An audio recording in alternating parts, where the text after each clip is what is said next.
एक बार की बात है, एक शांत पर्वतीय मठ में कवि नामक एक प्यारा और उत्सुक बाल साधु रहता था।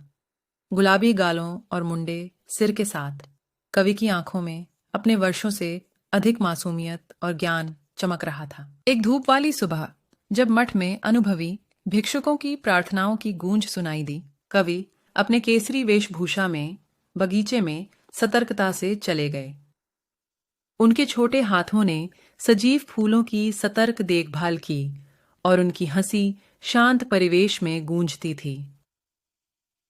जैसे कवि अपने दैनिक कामकाज में व्यस्त था, उसने एक घायल पक्षी को पाया जिसका पंख टूट गया था। संकोच किए बिना उन्होंने कोमल प्राणी को अपने हाथों में लिया और टहनियों और पत्तियों का उपयोग करके एक छोटा सा बांध बनाया। दिन प्रतिदिन कैवी ने पक्षी को स्वास्थ्य की ओर वापस ले जाया, अपने आसपास के सभी को करुणा की सच्ची सार्थकता सिखाते हुए। कवि के दयालु हृदय की खबर फैली, यहाँ तक कि नजदीकी गांवों में भी लोग मंदिर का दौरा करते थे, सिर्फ आध्यात्मिक मार्गदर्शन के लिए नहीं, बल्कि छोटे सन्यासी के प्यारे कार्यों को देखने के लिए भी। केवी की आंखों में सिर्फ मासूमियत की चमक नहीं थी, बल्कि उनके चारों तरफ के लोगों के जीवन में फर्क बनाने की खुशी भी। जैसे जैसे मौसम बदले और वर्ष बीते, केवी बड़े हुए, लेकिन उनका दिल जैसा था वैसा ही शुद्ध रहा। उनके दिन हंसी, ध्यान और सादगी के कार्यों से भरे हुए थे। एक बार घायल हुए पक्षी ने कवि के साथी के रूप में बदल गया।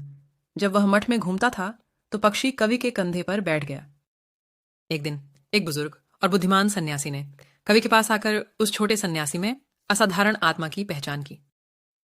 कवि, उसने कहा, आपकी करुणा ने केवल यहाँ के लोगों के जीवन को छुआ है, बल्कि बहुत दूर तक महसूस की गई है। आप बच्चे के दिल में एक आर्षी के ज्ञान को साथ लेकर चलते हैं और इसलिए वह प्यारा बच्चा, तुम एक बच्चे के हृदय में एक आर्षी का ज्ञान ले जाते हो और इस प्रकार प्यार और दया का प्रतीक बन गया वह प्यारा बाल साधु। गर्माहट और खुशी को फैलाना जारी रखा। उन सभी के दिलों में एक स्थायी धरोहर छोड़ गए, जिनके पाठ से उनका पार हुआ। शांत पहाड़ी मठ में कहानी का सार है कि करुणा और दया उनसे भी छोटे और प्रतीत होने वाले तुच्छ कार्यों से भी, जिनका शक्ति होती है समाधि की ओर मार्ग प्रकाशित करने की। कवि प्यारा बाल सन्यासी यह दिखाता है कि सभी जीवित प्राणियों के लिए वास्तविक करुणा कैसे न केवल हमारे चारों ओर के लोगों को खुशी दे सकती है, लेकिन यह व्यक्तिगत विकास के लिए भी नेतृत्व करता है और दयालुता की एक स्थायी धरोहर की स्थापना करता है। कथानक दया के महत्व को भारी करता है, बुद्धिमान गुरुओं से सीखकर और सकारात्मकता फैलाने वाले ज्ञान और समाधि की यात्रा के लिए आवश्यक तत्व।